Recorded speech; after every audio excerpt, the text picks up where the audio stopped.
আসসালামু আলাইকুম। আমি এখন আছি যে বাংলাদেশ মফস্বল সাংবাদিক ফোরাম শ্রীপুর উপজেলা শাখায়।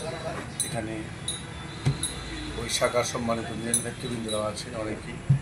আপনারা জানেন যে গাজীপুরে আসরুজ্জামান তুহিন হত্যাকাণ্ডের পর বাংলাদেশ মফস্বল সাংবাদিক ফোরামের যে কেন্দ্রীয় কমিটির যে চেয়ারম্যান, আমার প্রিয় মানুষ, প্রিয় ভাই আহমেদ আবু জাফরের নেতৃত্বে সারা দেশেই কিন্তু এই প্রত্যেকটা শাখা এবং উপজেলা জেলা কমিটিগুলি কিন্তু তুহিনের হত্যার বিচারের দাবিতে এবং সারা দেশে যারা হত্যাকাণ্ড ঘটেছে এবং যেখানে সাংবাদিক নির্যাতন হামলার শিকার হয়েছে সব কিছু স্বচ্ছায় থাকে আবু জাফর ভাই।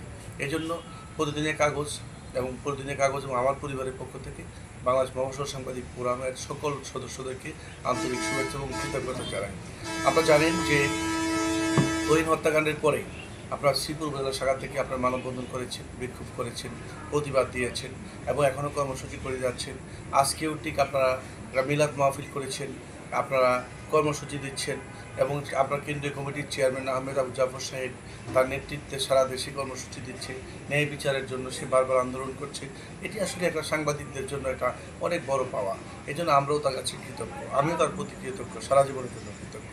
আপনারা জানেন তুহিন হত্যাকাণ্ডে যারা আসামি খুনিরা 9 জন গ্রেপ্তার হয়েছে। ইতিমধ্যে তারা কারাগারে আছে, বিভিন্ন মামলা তারা রিমান্ডে ছিল, রিমান্ড শেষ হয়েছে, আদালতের মাধ্যমে জেলখানা পাঠিয়েছে। আমরা শুধু খুনিদের 90 দিনের মধ্যে সর্বোচ্চ বিচারের দাবি, অর্থাৎ সর্বোচ্চ বিচার করে ফাঁসিতে ঝোলাতে হবে এদেরকে। আর যতক্ষণ ফাঁসিতে না ঝোলাবে ততক্ষণ পর্যন্ত সকল আপনার মফস্বল থেকে কেন্দ্র পর্যন্ত সকল সাংবাদিকরা আন্দোলন করে যাব, আন্দোলন কর্মসূচি চালিয়ে যাব।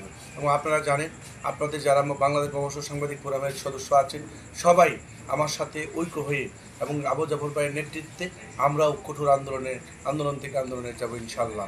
এবং জানেন যে তুহিন হত্যাকাণ্ডের ঘটনায় কোনো না কোনো নাটক তৈরি করার চেষ্টা করছে, সেজন্য না করে আমরা সবাই সোচ্চায় আছি, আমরা সচেতনভাবে কাজ করছি, আমরা সবাই কর্মসূচি করছি, কোনো অবস্থায় যেন কোনো ত্রুটি বিচ্যুত না করতে পারে। এবং আগামী 7 দিনের মধ্যে পুলিশ চার্জশিট জমা দেবে, তারপর 90 দিনের মধ্যে দ্রুত বিচার ট্রাইব্যুনালে মামলাটি প্রেরণ করবে। তারপর 90 দিনের মধ্যে আমরা তাদের সর্বোচ্চ সাজার আমরা আশা করব। এবং আমরা সকলেই এখানে যারা নেতৃবৃন্দ আছে তিনি বিভিন্ন সময় আন্দোলন করেন, আমরা সর্বোচ্চ বিচারের জন্য অপেক্ষায় রয়েছি। আপনারা শুধু আমাদের পাশে থাকবেন, আমাদের সাথে থেকে আবু জাফর ভাই পাশে থাকবেন, আপনারা সবাই আমার পাশে থাকবেন। আমরা সর্বোচ্চ বিচার না হওয়া পর্যন্ত আন্দোলন চালিয়ে যাবো ইনশাআল্লাহ।